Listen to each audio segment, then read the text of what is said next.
और भी कुछ भगोड़े वतन फरोश वहाँ पर मौजूद थे। चंद दर्जन अफराद थे। उस एहतजाज से फ़र्क तो कोई नहीं पड़ा आसिम मुनीर को। उसके मुकाबले में उनके एजाज़ में कहीं बड़ी तकरीबात बैरून मुल्क मुकीम पाकिस्तानियों ने मुनक्कद कर दी और वो सिलसिला अभी तक जारी है। वो मुख्तलिफ़ फोरम से वो खिताब वो कर रहे हैं। लेकिन इस एहतजाज की वजह से जो PTI थी तहरीक इंसाफ, उसके और इस्टेब्लिशमेंट के दरमियान जो बाज़ बैकडोर राब्ते बैरिस्टर गौहर के ज़रिए जारी थे वो ख़त्म हो गए हैं। बिल्कुल वो राब्ते अब ख़त्म हो गए हैं और बड़े घर वाले लोगों ने बड़ा पक्का और टका सा जवाब उनको दे दिया कि मेहरबानी करें, जाएं आप लोग जाकर, अब आपसे कोई बातचीत नहीं है। आप ना किसी का कोई लिहाज करते हैं, ना आपको कोई शर्म है, ना कोई हया है, ढीठपन है कि आप जो है वो मुल्क का जो फौजी सरबराह है वो दौरे पर है और आप एहतजाज कर रहे हैं।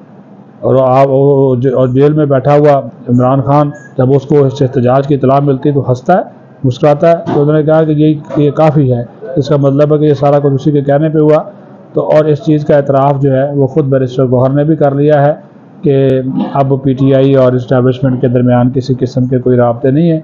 गो कि उन्होंने इसका जो मुद्दा है, इसका जो इल्ज़ाम है वो लगा दिया है इसके ऊपर कि हुकूमत में बैठे हुए बाज़ लोग जो हैं वो PTI और इस्टेब्लिशमेंट के दरमियान बातचीत या राब्ते नहीं होने देते, लेकिन अपने करतूत उन्होंने नहीं बताए। और ये भी चीज़ है कि PTI के अंदर यकसानियत नहीं है, इनके अंदर कोई मुश्तरका फ़ैसला करने की क़ुव्वत नहीं है।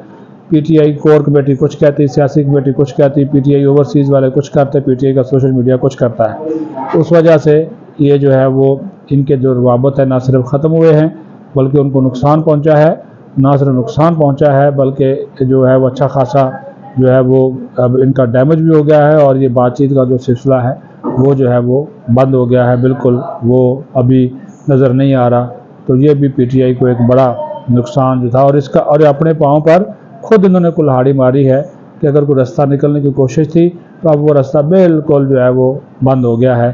तो इससे भी जनाब इनको ठंड पड़ गई होगी कि ये हमेशा जो है ये ऐसा वार करते हैं जो पलट कर खुद इनकी तरफ आता है। तो ये इस मरतबा भी वो वार जो है वो पलट कर इनकी तरफ ही आया है। तीसरा जी इशू था, जिस तरह मैंने आपको बताया कि जस्टिस मंसूर अली शाह चूँकि चीफ़ जस्टिस नहीं बने और जब से वो चीफ़ जस्टिस नहीं बने वो कोई ना कोई जो है वो ख़त व किताबत करते रहते हैं। अभी उन्होंने जुडिशल कमीशन के इजलास से पहले एक ख़त लिखा, वो मंजर आम पर आया है, जिसमें उन्होंने आइनी बेंच में तोसी की मुखालफत की है और ये उन्होंने कहा है कि 26वीं तरमीम के फ़ैसले तक आइनी बेंच में किसी किस्म की तोसी न की जाए। और उन्होंने कहा कि यह बहरान वरना मज़ीद जो है वो गहरा होगा और इस वक्त जो अदलिया के मेंबरान हैं वो जुडिशल कमीशन में अक़लियत में हैं। तो लिहाजा जो इजलास मौखर करने की उन्होंने दरख्वास्त की थी, उन्होंने कहा जी पहले भी ये मौखर नहीं हुआ, अभी भी ये नहीं होगा। उन्होंने कहा जी ये जो तनाज़ा इस वक्त मौजूद है ये इदारे की साख और अवामी एतबार को तबाह कर रहा है। और 26वीं तरमीम के फ़ैसले तक उन्होंने ये भी कहा है कि बड़ा मुतालबा किया है कि तमाम जजेस को आइनी बेंच करार दिया जाए और इसमें शमूलियत का मेयार और पैमाना भी मुकर्रर किया जाए। तो ये उनका एक ख़त जो है वो सीधा नुकात मैंने आपको बता दिए। तो वो ये चाह रहे हैं कि 26वीं आइनी तरमीम की जो पटिशनें पड़ी हुई हैं पहले उसका फ़ैसला किया जाए और जो आइनी बेंच बनाया हुआ है वो आइनी बेंच वो उसमें तोसीह भी ना की जाए और उसको ख़त्म किया जाए, बल्कि तमाम जो जजेस हैं सुप्रीम कोर्ट के इस वक्त 24-25 है मेरे ख्याल में, उन सब को जो है वो आइनी बेंच ही डिक्लेयर कर दिया जाए।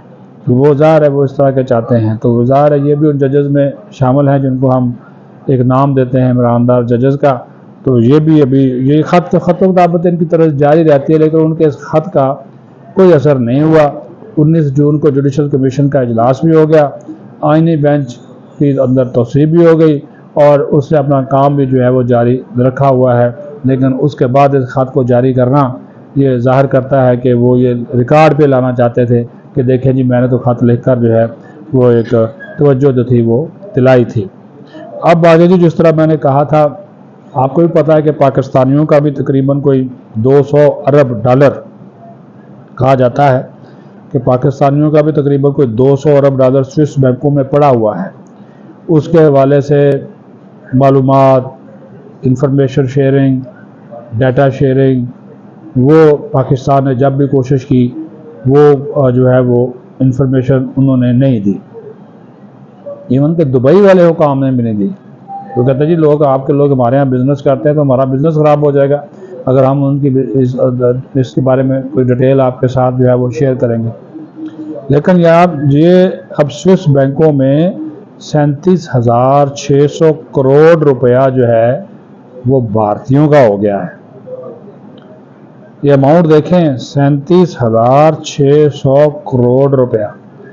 ये जो भारतीय सियासतदान हैं, ब्यूरोक्रेट्स हैं, बड़ी बड़ी शख्सियात हैं, इनके जो खुफिया असाशे हैं, इनका जो काला धन है वो सारा इन्होंने स्विस बैंकों में रखा हुआ है। और एक इकोनॉमिक टाइम्स की रिपोर्ट है जिसमें ये इंकशाफ किया गया है कि वैसे तो स्विस बैंकों में जो पैसा मुंतकिल हो रहा है गैर ममालिक से उसमें कमी आई है, लेकिन इंडिया वाहिद मुल्क है जिसके पैसे में स्विस बैंकों में मुंतकिल होने में इजाफा हुआ है।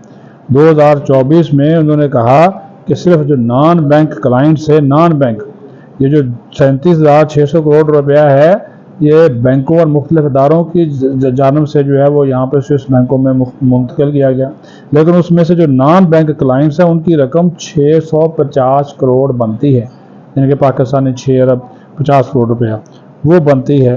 तो ये आप हिसाब लगा लें कि 650 करोड़ तो सिर्फ नॉन क्लाइंट्स का 2024 का मैं जो डाटा है वो आपके साथ शेयर कर रहा हूँ। तो इंडिया में जो स्कैंडल सामने आए थे जो है 2G स्कैंडल था, कोयला स्कैंडल था, ये सारे वो स्कैंडल्स थे जिसमें बड़े बड़े भारतीय मुलव्वस थे।